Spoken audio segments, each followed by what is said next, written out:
Introduction. The Saving Trap. Let me tell you a little story.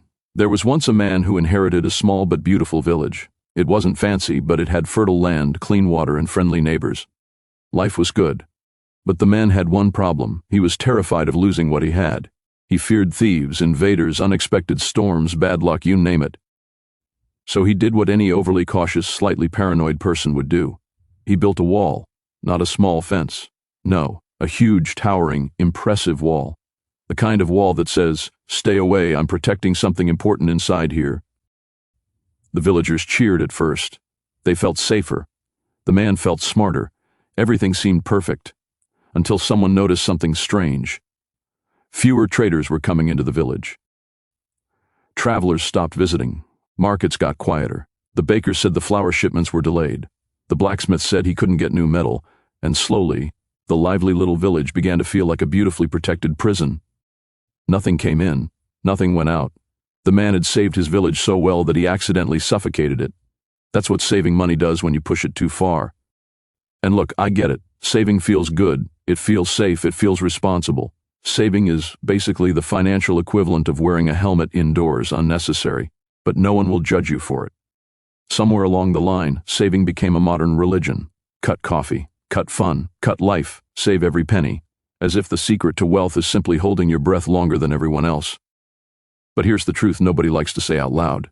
You can save yourself straight into stagnation, because saving, by itself, doesn't create anything. Saving doesn't multiply. Saving doesn't innovate. Saving doesn't open doors. Saving doesn't build wealth. Saving only protects what you already have. And if what you already have isn't much, well, congratulations, you're now protecting not much even harder. Hoarding money feels like strength, but it kills growth. It's the stagnant pond compared to the flowing river. The pond tries to keep everything. The river lets go, moves, circulates, gives, receives, and because of that, it stays alive. Money works the same way. Money is not meant to be kept. Money is meant to move.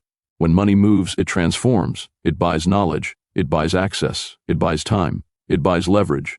And eventually, it buys freedom. But when money sits still, it shrinks. Inflation eats it. Opportunities pass by it. Fear grows around it. And while it sits in your account doing absolutely nothing, life continues to get more expensive. Nobody gets rich by freezing money. People get rich by flowing it into things that grow. That's what this book is about. Not reckless spending, not buying random stuff you don't need, not pretending you're rich by throwing money everywhere. This book is about learning how to spend in a way that multiplies. Spending that builds skills. Spending that buys time. Spending that creates systems. Spending that attracts opportunities. Spending that pays you back, sometimes 10 times over. By the time we're done, you'll understand money in a way most people never will. You'll finally see why the people who save the most rarely win, and why the people who spend the smartest rarely lose. This book isn't here to scare you. It's here to help you. So sit back, relax, and let's unlearn the old rules, and start building wealth the way it actually works in the real world. Ready? Let's begin. Chapter 1. Why Saving Money Keeps You Poor. Picture a pond, peaceful, still, quiet. Not a ripple in sight. It looks calm, safe, stable. Now picture a river, loud, restless, alive. It moves fast, it carves valleys, it feeds life everywhere it goes. If money were water, most people are trying to be ponds, holding on, saving every drop, terrified of losing a single splash. Meanwhile, the rich, they're rivers. They let money flow through them, constantly moving, circulating, creating more life wherever it goes. And here's the funny thing. The pond thinks it's winning. It's proud of its stillness. It brags about how full it is. But eventually, the pond goes stale. The water gets cloudy. Things start growing in it that shouldn't be growing. You know the type. That murky green film that says, "I've been sitting here too long." The river doesn't have that problem. It's always moving, always renewing. And because of that, it stays fresh. Saving money is the pond. Investing, learning, and spending wisely, that's the river. Now, before you clutch your wallet and panic, let's be clear. Saving money isn't evil. It's just incomplete. It's like wearing a life jacket and calling it a yacht. It'll keep you afloat, sure, but you're not going anywhere. For decades, we've been told saving is the holy grail. Banks built entire empires on that belief. Save for your future, they said. Put your money where it's safe. Of course they said that. Because when you save, the bank gets to use your money. You park your hard-earned cash there, they lend it out 10 times over, and you get rewarded with, what, 0.5% interest, maybe a free calendar? Meanwhile, they make millions off your security. It's one of the biggest ironies in finance. The system trains you to play defense so it can play offense with your money. And it doesn't stop there. Your parents told you the same thing, not because they wanted to trap you, but because that's all and they knew. For them, saving meant survival. They grew up in times when a steady job and a savings account actually meant safety.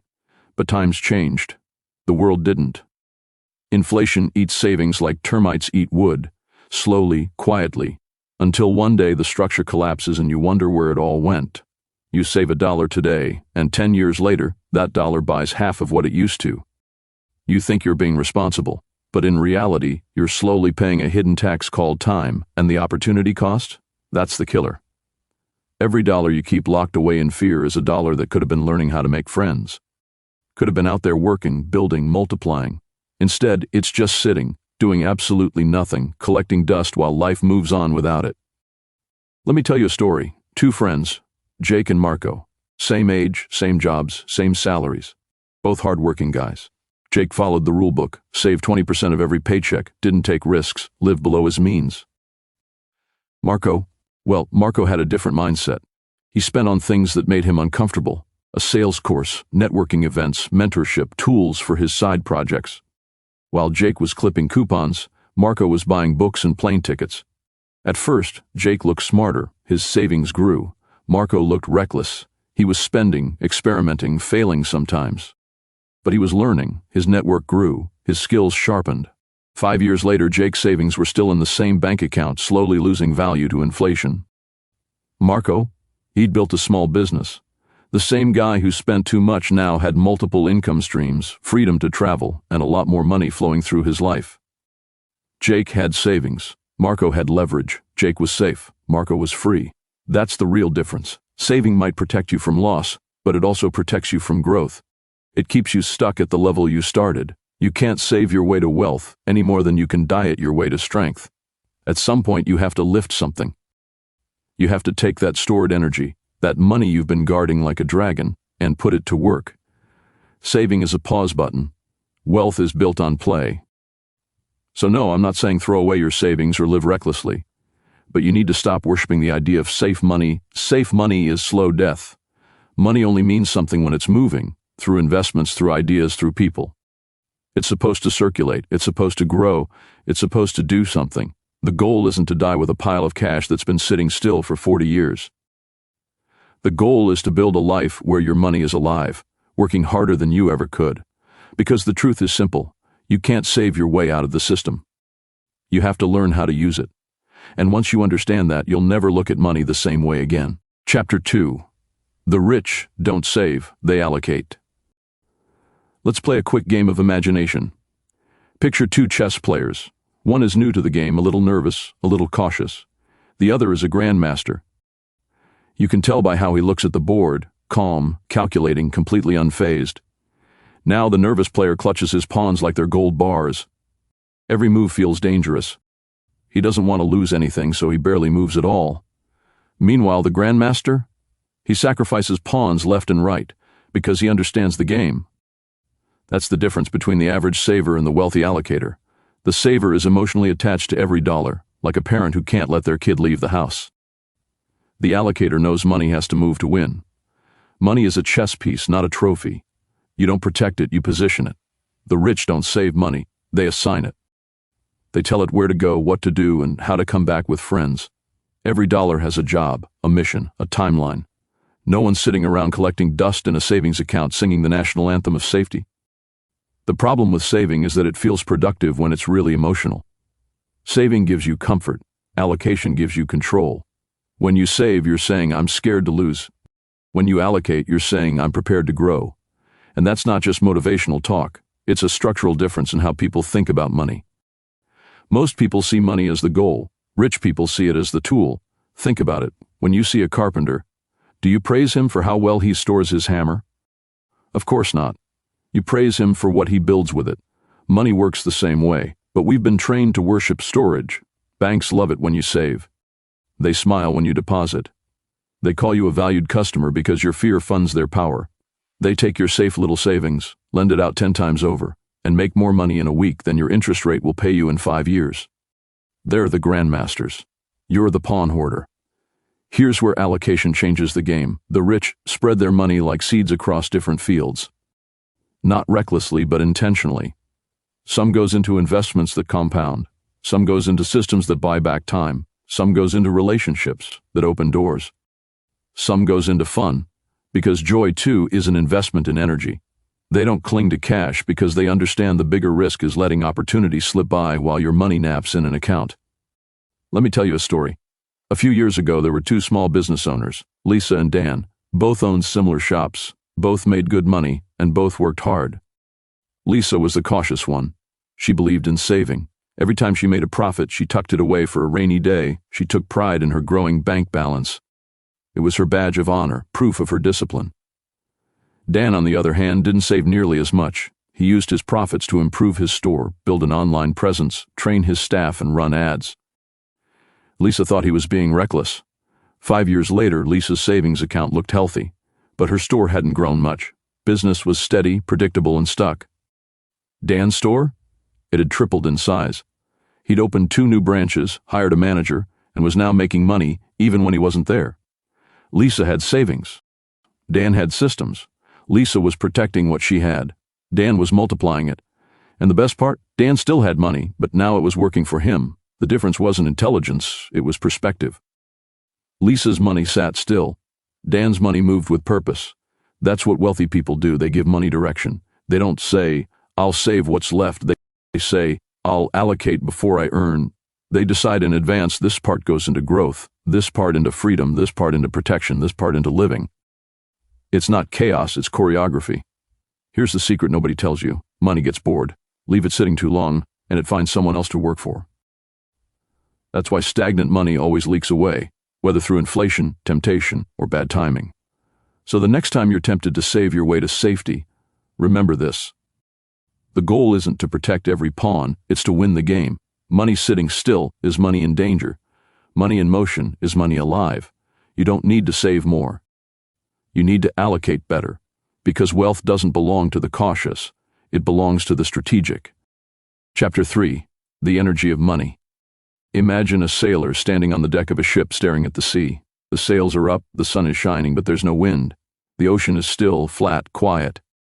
He waits, he prays for the wind to come. Now imagine another sailor, a little more seasoned, a little more sunburned. He knows the wind doesn't obey him. It never has.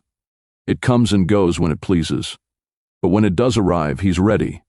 His sails are set, his direction is clear, and instead of fighting the wind, he rides it.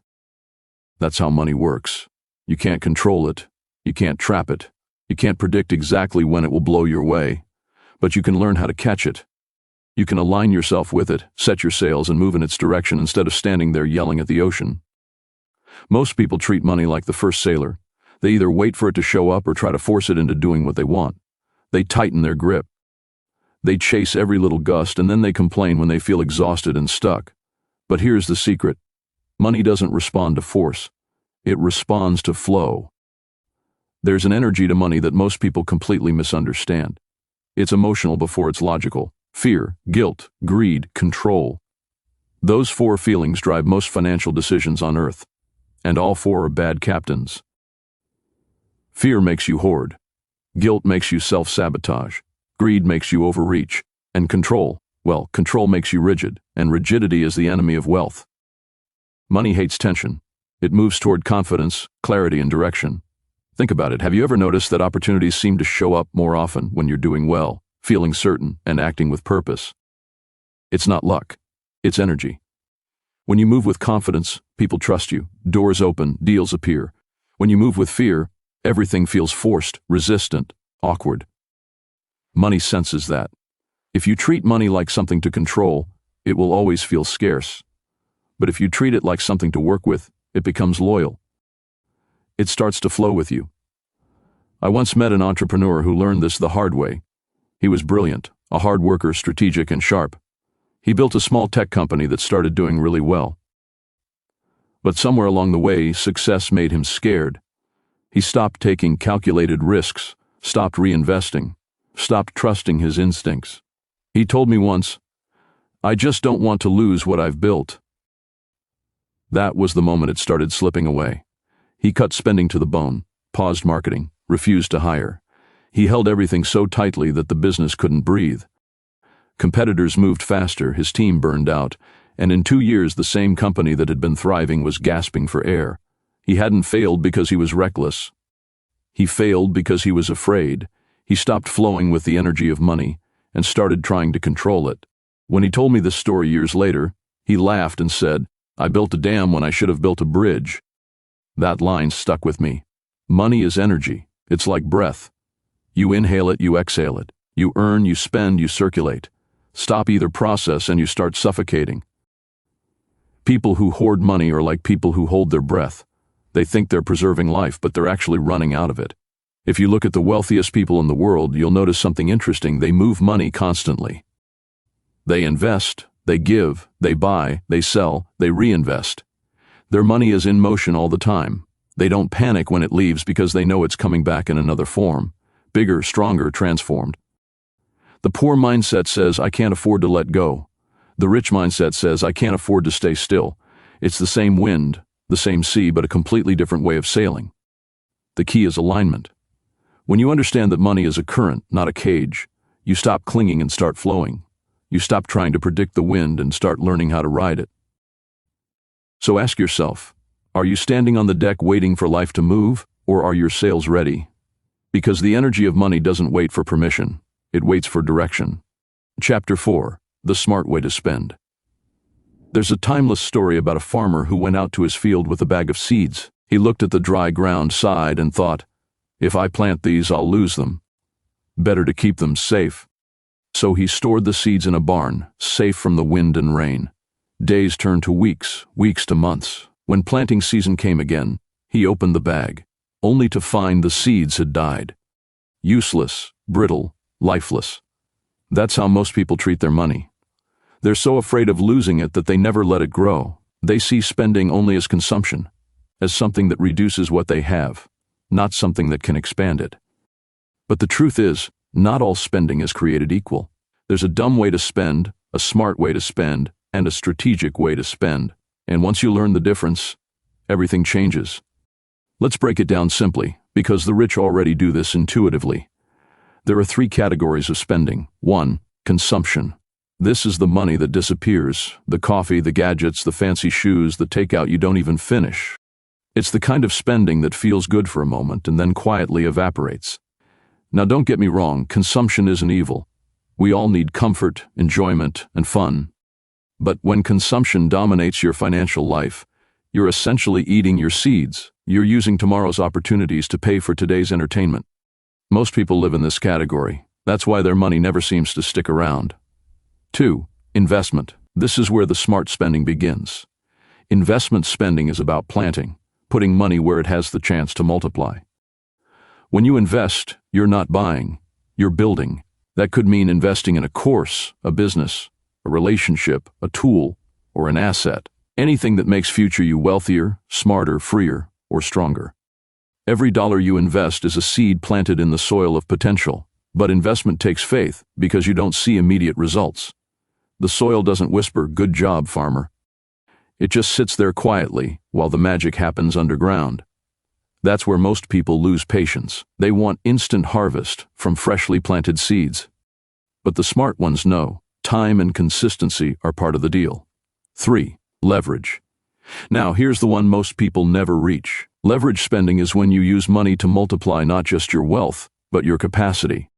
This is spending that expands your reach, hiring help, automating tasks, delegating work, or building systems that make your time more valuable. It's what turns effort into enterprise. The middle-class mindset says, "I can't afford to hire help." The wealth mindset says, "I can't afford not to." Leverage spending transforms you from the worker into the architect, the one designing the system rather than running on the hamster wheel. And here's the simple rule the rich follow. I call it the ROI spending rule. Every dollar should work harder than you. If your money isn't generating returns in income, time, or growth, then it's underemployed. You don't need more money. You need better performance from the money you already have. Let me share a story that perfectly illustrates this. A few years ago, I met a young entrepreneur named Sarah. She had this small online business. Nothing fancy, just selling handmade products through social media. She had passion, drive, and a bit of talent, but not much direction. She was making a few $100s a month, barely enough to cover costs. And when I met her, she told me, "I want to grow, but I'm scared to spend anything. It's all I've got."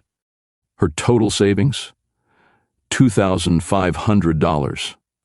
Then she found out about a mentorship program run by someone she admired, someone who'd built the kind of business she dreamed of running. The fee? $2,000. She hesitated for weeks. She called it too risky. Her friends told her to wait until business picks up. But business wasn't going to pick up, not without help. Finally, she took the leap. She paid the $2,000 and went all in. Fast forward a year. Her business wasn't just alive, it was thriving. She'd rebranded, learned marketing, built an online store, and created systems that let her scale. Her revenue passed 6 figures. When I asked her what changed, she said something brilliant. "I stopped buying things that made me look successful and started spending on things that made me become successful." That's the difference between consumption, investment, and leverage. She didn't lose $2,000. She planted it. Her seed sprouted into freedom, and her harvest keeps growing every year. The smart way to spend isn't about being cheap or cautious.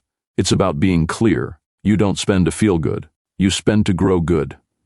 So before you buy something, pause and ask yourself, is this a seed or a snack? Seeds multiply, snacks disappear, and the people who become truly wealthy, not just in money, but in time and freedom, are the ones who know when to plant, when to water, and when to harvest. Because money, like seeds, was never meant to be stored in barns. It was meant to create life. Chapter 5. Buying freedom, not things. There's a story about a king who owned a golden cage. It was beautiful, hand-carved, gleaming in the sunlight, polished every morning by servants. People from all over the kingdom came to admire it. Inside the cage sat the king's favorite bird, rare, majestic, and utterly miserable. One day a visitor asked, "Why doesn't your bird sing anymore?" The king smiled proudly and said, "Because he's safe now."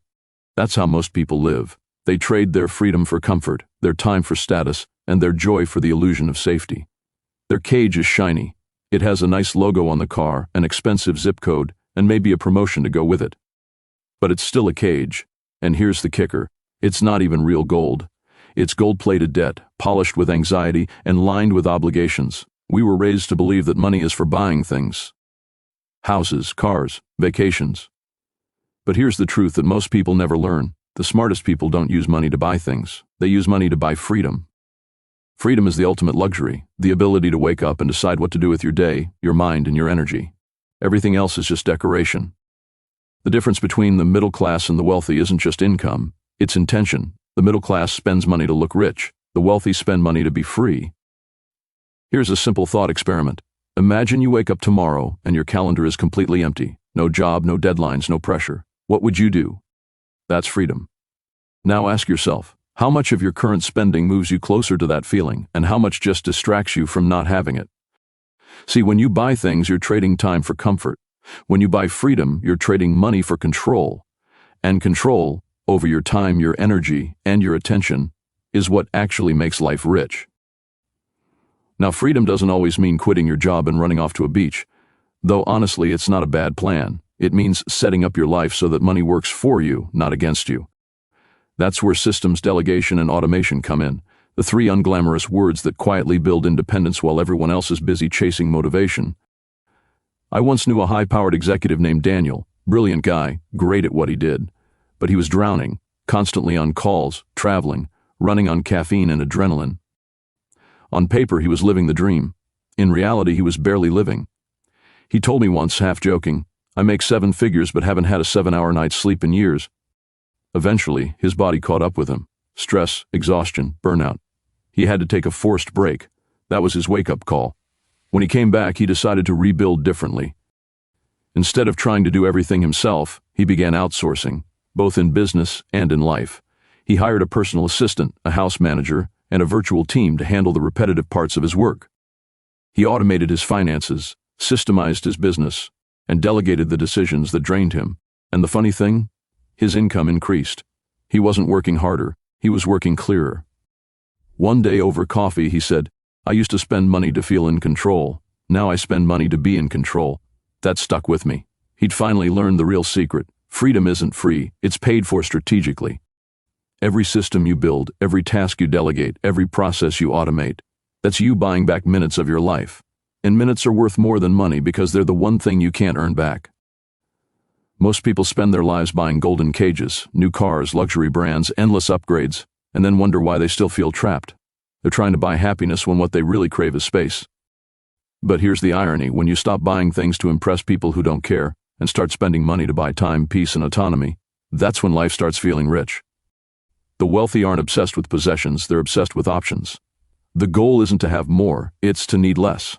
So next time you reach for your wallet, ask yourself, is this buying me comfort, or is it buying me freedom? Because the bird in the golden cage looks impressive to everyone except the bird. Chapter 6. The Spending Blueprint of the Rich. You ever notice how the rich seem to play a completely different game with money? It's like everyone else is busy stacking their chips carefully in a corner, and they're over there throwing them around, and somehow their pile just keeps getting bigger. It's not luck, it's structure. The wealthy follow a spending blueprint that looks nothing like what we're taught in school. Most people are told, save a little, spend a little, hope for the best. The rich treat money like a living organism. It has to move, grow, and reproduce. If it's not multiplying, it's dying. So, let's break down how they actually allocate their money. 10%. Learning. The first slice of the pie goes to the mind. Education, experience, access. The wealthy don't spend on learning, they invest in it. Because they know one idea, one skill, or one connection can change the trajectory of everything. It's funny, most people will spend hundreds upgrading their phone but hesitate to pay for a course that might upgrade their thinking. The rich do the opposite. They know that better decisions come from better data, and better data comes from learning. The goal isn't to know everything, it's to think better, faster, clearer. Because when your thinking compounds, your wealth follows. 20%. Building assets. The next chunk goes into creating things that earn while you sleep, assets. Not just real estate or stocks, but anything that generates ongoing value, a brand, a product, a piece of IP, a system, a following, a machine that keeps working without you punching a clock. The wealthy understand that wealth isn't measured by income, it's measured by independence. Assets are what make that possible. Think of it like planting trees. The middle class buys fruit, the wealthy plant orchards. 20%. Leverage and systems. This is where the real magic happens, leverage. It's how the rich separate themselves from the grind. They spend money to buy time, scale output, and build networks. They hire people, invest in technology, and build processes that multiply their reach. If assets are trees, leverage is irrigation. It keeps everything growing even when you're not there. They understand something most people don't.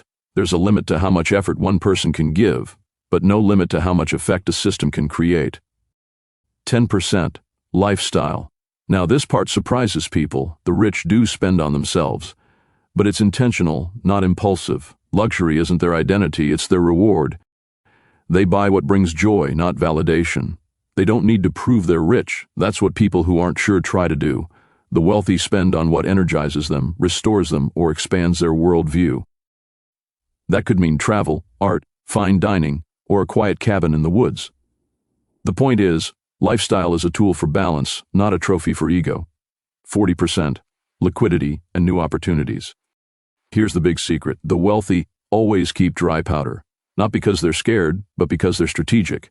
They know opportunities don't knock politely. They show up unannounced, and you either have cash ready or you miss the train. That's why rich people can make moves fast. They have liquidity. They don't have to wait for payday to invest, acquire, or pivot. Liquidity is flexibility, and flexibility is freedom. Now here's where most people get it wrong. They think diversification means scattering money across a dozen random things to feel safe. The truth? Diversification without focus is just organized confusion. When you're starting out, concentration builds wealth. Diversification preserves it. You can't spread thin what hasn't yet thickened. Focus first, then diversify later. The wealthy know this intuitively. They bet big where they have insight, advantage, or control. They don't play 20 small games hoping one works. They play one big game until they master it. And that ties into one of the most misunderstood ideas in finance, the velocity of money. Most people think getting rich means holding on to money, but it's actually about how fast your money moves through cycles of value. Here's what that means. If you take $1 and use it to create $2 worth of value, and you do that 5 times in a year, you've created $10 of impact from the same dollar. The faster you can circulate capital through productive channels, learning, building, reinvesting, the more exponential your returns become. It's not about saving, it's about speed and direction. That's how empires are built. Look at any great business story, Apple, Amazon, Tesla. They didn't sit on their profits, they reinvested them, over and over again. Apple poured billions into design and innovation when competitors were hoarding cash. Amazon reinvested everything for nearly 20 years before turning real profit, but by the time they did, they owned the entire field. They understood that reinvestment compounds faster than savings ever could. Money gains momentum when it's in motion. So here's the takeaway. Don't treat money like a monument. Treat it like a current. Channel it through learning, building, and creating systems that grow bigger than you. Because the rich don't spend to feel rich. They spend to stay free. And that freedom is bought one smart, intentional allocation at a time. Chapter 7. Spending as Leverage. There's an old story about Archimedes, the Greek mathematician who once said, "Give me a place to stand, and I will move the world." He wasn't bragging. He was talking about leverage, that beautiful ancient principle that makes small things move big things. You see, Archimedes understood something that most people still don't. Power isn't about muscle, it's about mechanics. It's not about how hard you push, it's about where and how you apply your force. And that's exactly how smart people use money. They don't use it to push harder, they use it to move smarter. That's what spending as leverage really means. Strategic spending multiplies effort, time, and opportunity. It's not about recklessly throwing money at problems. It's about using money to buy momentum. The average person sees spending as loss. The wealthy see spending as leverage. One person says that's too expensive. The other asks, what does it unlock? Let's break that down. When you use money to build systems, you're buying time. When you use money to build partnerships, you're buying reach. When you use money to build ownership, you're buying control. Each of those things compounds. Spending as leverage isn't about having money to waste. It's about being brave enough to spend where it creates exponential return. Most people want guarantees. Leverage doesn't offer guarantees, it offers possibilities. And possibility, multiplied wisely, is how wealth gets built. I remember a story about a friend named Marcus, a small business owner who ran a home remodeling company. Solid business, steady clients, but always stuck in the same cycle: do the work, get paid, find new work, repeat. One day, he got an offer from a digital marketing consultant who said he could help Marcus grow his brand and automate client acquisition for $2,000. Now, to Marcus, that sounded crazy. $2,000 was a lot of money, especially for something invisible like digital strategy. He almost said no. But something in him, maybe frustration, maybe instinct, said, let's try it. 3 months later, he had more clients than he could handle. The website the consultant built started generating daily leads. Marcus hired a small team. He expanded to another city. Within a year, that $2,000 risk had turned into over $120,000 in additional income. That's leverage. Not magic, not luck, leverage.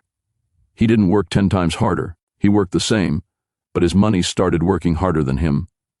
This is the quiet secret behind nearly every success story you admire. Someone, somewhere spent money boldly, not to consume, but to create. Elon Musk spent millions launching rockets that exploded. Jeff Bezos spent decades reinvesting every dollar back into infrastructure when analysts told him to chase profits. Even small entrepreneurs, like the friend who took a loan to build an app, or the artist who paid for a video that went viral, they were all doing the same thing, using money as a lever to move something bigger than themselves. Leverage is not luck, it's engineered, and it's engineered through intentional, courageous spending. Of course, there's risk. But here's the truth, risk doesn't go away when you avoid it. It just hides inside stagnation. When you refuse to spend, you don't stay safe, you just miss out on leverage. See, when you spend strategically, you're compressing time. You're paying money to fast-forward results that would take years otherwise. You're turning dollars into decisions, and decisions into outcomes. That's why the rich spend differently, not faster but sharper. They don't throw money at everything, they throw it precisely like a spear, not a shotgun blast. Every dollar has a purpose. It either saves them time, scales a system, or secures ownership. That's the framework. Because money sitting still has zero leverage. It can't lift anything, it's just weight, comfortable, reassuring, and totally unproductive. But money in motion, applied to opportunity, learning, relationships, or innovation, that's where the world starts to shift under your feet. So here's the question, where's your lever? Where can one bold strategic spend multiply your effort, your reach, or your freedom? Most people think they're playing it safe by holding tight to their money. But the truth is, if Archimedes could see them, he'd probably laugh and say, "You're standing on the lever, and refusing to push. Spending doesn't make you rich. Leverage does, and the only way to find leverage is to use it." Chapter 8. The Cost of Playing Small. There's a story about a little bird who was born in a high nest on the edge of a tall oak tree. Every day the mother bird brought food, sang songs, and told her chick, "Someday you'll have to fly." But when that day came, the little bird looked down, saw how far the ground was, and thought, maybe tomorrow. Days turned into weeks. The bird watched others take off and soar, but it stayed in the nest. It told itself it was being smart, cautious, responsible. The truth? It was just scared. Eventually the mother stopped coming. The winds grew cold. One morning the little bird tried to spread its wings, but they had grown stiff. The bird hadn't saved itself from danger. It had only delayed its own freedom. That's what happens when you play small. When you let fear of spending, fear of risk, or fear of exposure keep you safe, you don't actually stay safe, you just stay stuck. And playing small has a cost, a quiet, invisible, compounding cost. See, we love to measure what we spend, but we rarely measure what we lose by not spending. We know the price of a course, a hire, a tool, a mentor, but we never calculate the price of missed opportunity, lost time, or unrealized potential. That's where most dreams die, not because of lack of money, but because of lack of courage to use it. Fear of spending is often just fear of responsibility, because once you invest, once you commit, once you put something on the line, you can't hide anymore. You have to act, and acting means risking failure, judgment, and discomfort. So people stay in the nest, calling it prudence when it's really paralysis. Let me tell you a real story about this. A few years ago, I was advising two small startups. Both had great ideas, passionate founders, and limited budgets. Startup A said, "We'll start lean. We'll spend as little as possible. We'll let word of mouth do the marketing." Startup B said, "We'll take what little we have and make noise. We'll invest in visibility, get in front of people, and build momentum early." Guess which one survived? Startup A saved itself to death. They built a great product no one knew existed. They refused to invest in marketing because they thought it was too soon and too risky. 6 months later, they ran out of motivation. Then, out of money. Eventually, out of existence. Startup B? They spent aggressively, but strategically. Their early marketing got them noticed, got them feedback, and got them investors. Within 2 years, they were profitable. Same market, same conditions. One played safe, the other played smart. It wasn't about who had more. It was about who used more of what they had. That's the cruel irony of playing small. It feels safe, but it's the riskiest move of all. Because the world doesn't pause while you hesitate. Opportunities don't wait for your confidence to catch up. You think you're protecting yourself, but really you're paying in time, in relevance, in loss compounding. Every year you delay action, the cost of starting increases, not just in money, in energy, in market share, in momentum. I've met so many people who say, "I wish I'd started 5 years earlier." And what stopped them? Not lack of money, lack of nerve. They were too afraid to spend, to invest, to move, to stretch. And so they played small, thinking they were being wise. But wisdom without movement is just theory. Cheap decisions create expensive regrets. It's the same pattern everywhere. People underinvest in their own ideas, then blame the economy, timing, or luck. But often, it's none of those. It's hesitation disguised as prudence. You can't win big with tiny moves. You can't stand out while blending in. And you definitely can't grow by holding back. The bird that never leaves the nest eventually becomes part of it. So here's the truth. The real danger isn't spending too much. It's spending too little on the right things. When you refuse to invest in growth, you're quietly agreeing to stagnate. The difference between people who rise and people who remain isn't opportunity, it's appetite. One sees risk as fuel, the other sees it as fire. So if you're waiting for perfect timing, for more savings, for the right moment to invest in your dream, Understand this, that moment never comes. You make it by leaping, because money is a tool, and tools only matter when you use them. The world doesn't reward those who play it safe. It rewards those who play it clear. So stop counting pennies at the cost of potential.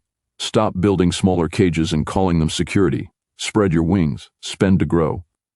Because staying small isn't safer, it's just slower failure. Chapter 9. The Minimalist Millionaire. Picture two kinds of millionaires. The first one walks into a room dripping with designer brands. Their watch costs more than your car. Their house is a museum of expensive silence. They're constantly upgrading everything, their phone, their wardrobe, even their friends. The second one, you wouldn't even know they're wealthy. They wear the same shirt 3 days in a row, drive a normal car, and spend most of their time doing what they love. But here's the twist. The second one sleeps better, smiles more, and does not check their bank balance every morning like it's a blood pressure monitor. That's the minimalist millionaire. And they've figured out something that most people chasing wealth never do. It's not about spending more. It's about spending better. See, money isn't just a tool. It's a mirror. It reflects who you are and what you value. If you're lost, your spending will show it. If you're grounded, it'll show that too. The minimalist millionaire spends with purpose, not ego. They don't buy to impress, they buy to express. And that's a powerful distinction. When you spend to impress, you're outsourcing your self-worth. You're saying, I want people to see me a certain way. When you spend to express, you're saying, I already know who I am, and this supports that. The first one is noisy. The second one is peaceful. Simplicity isn't about deprivation, it's about alignment. The minimalist millionaire does not have fewer things because they can't afford them. They have fewer things because they've outgrown the need to prove anything. They've learned that complexity is expensive, not just in dollars, but in energy. Every new purchase adds a new responsibility, a new decision, a new thing to manage. It's no wonder so many people are rich in money but poor in peace. You don't need more to feel abundant. You just need less noise between you and what actually matters. There's a strange paradox here. The more you simplify your financial life, the more powerful it becomes. Why?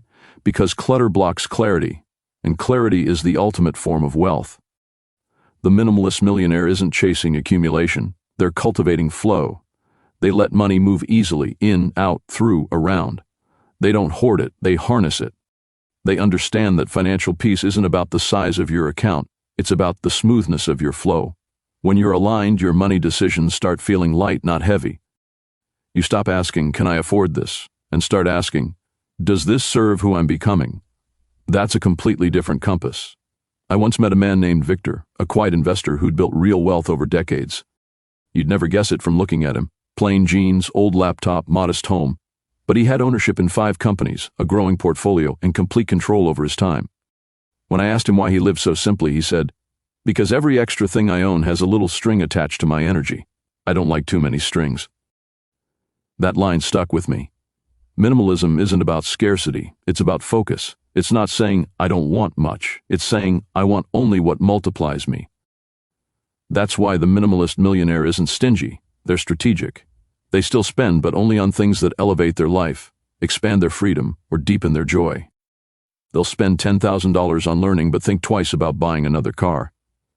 They'll invest in a cleaner so they can reclaim their mornings, or a trip that resets their mind, because they understand those aren't expenses, they're amplifiers. Money amplifies identity. That's its secret function. It does not change who you are, it just makes you louder. If you're generous, wealth makes you more generous. If you're insecure, wealth makes you more insecure. If you're purposeful, wealth makes you unstoppable. That's why alignment matters so much. If you don't know who you are, your money will turn into noise.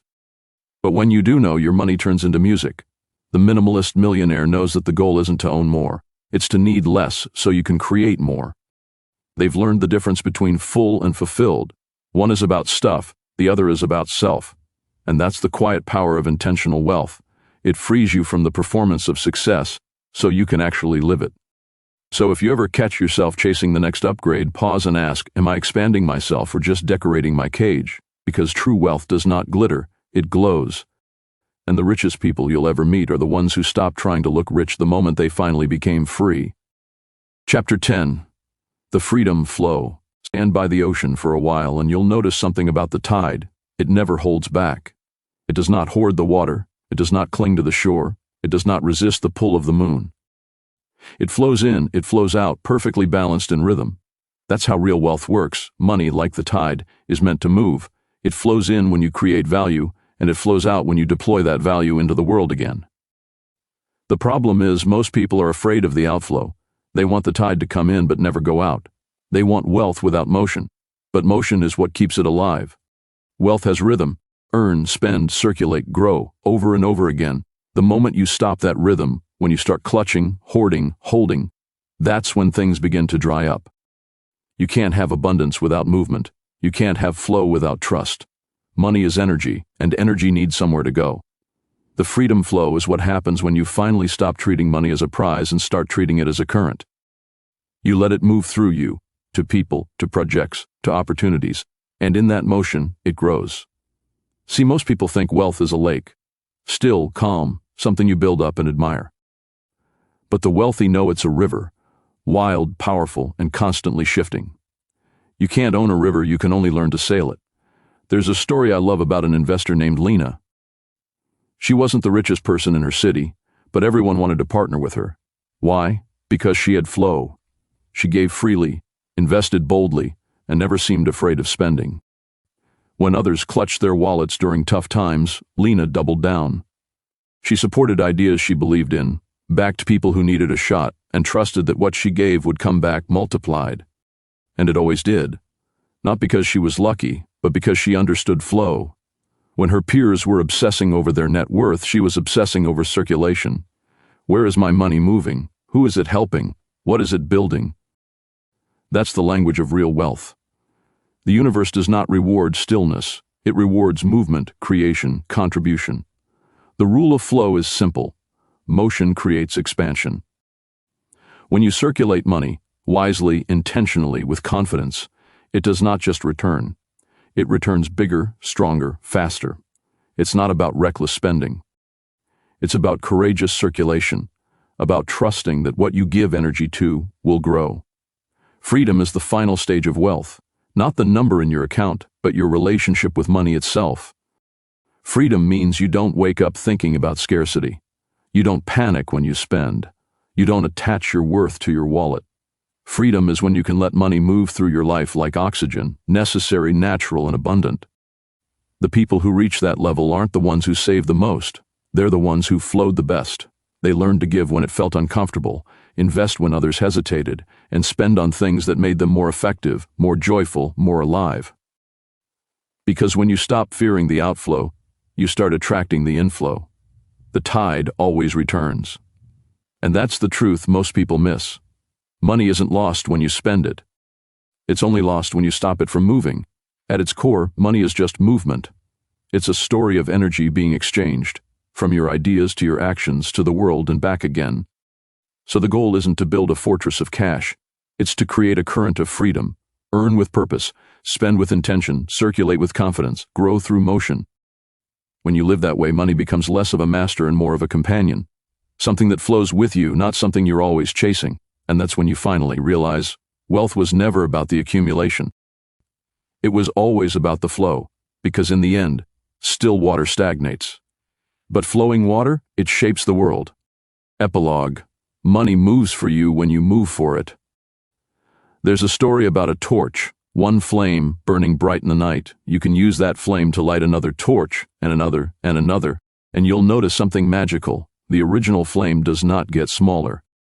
It spreads, it multiplies. The light grows stronger, not weaker. That's how money works. Money isn't meant to be locked away, hidden, or protected behind imaginary walls of security. It's meant to move, to circulate, to ignite, to multiply. But here's the catch. It only moves for you when you move for it. If you stay still, afraid, cautious, waiting for perfect timing or guaranteed returns, your money becomes like an unlit torch. Potential energy, going nowhere. But when you move, when you act, when you invest, when you spend with purpose, that's when it sparks. That's when it attracts momentum. That's when it begins to flow back to you stronger than before. The wealthy understand this truth deep down. They don't spend recklessly, they spend rhythmically. They move money with direction, with clarity, with confidence. They don't see spending as loss. They see it as transfer of energy, opportunity, and growth. That's what separates those who build wealth from those who cling to it. Fearful people save for survival. Visionaries spend for creation. It's not that the wealthy don't value security. They just understand that security comes from motion, not from hiding. A ship is safest in harbor, sure, but that's not what ships are built for. So the next time you hesitate to make a bold move, to invest in yourself, your idea, your growth, remember the torch. You don't lose your flame by sharing it. You create more light. Every dollar sitting idle is a dollar dying in captivity. Every dollar set in motion is a soldier in your army of expansion. The truth is, money does not respond to fear. It responds to flow.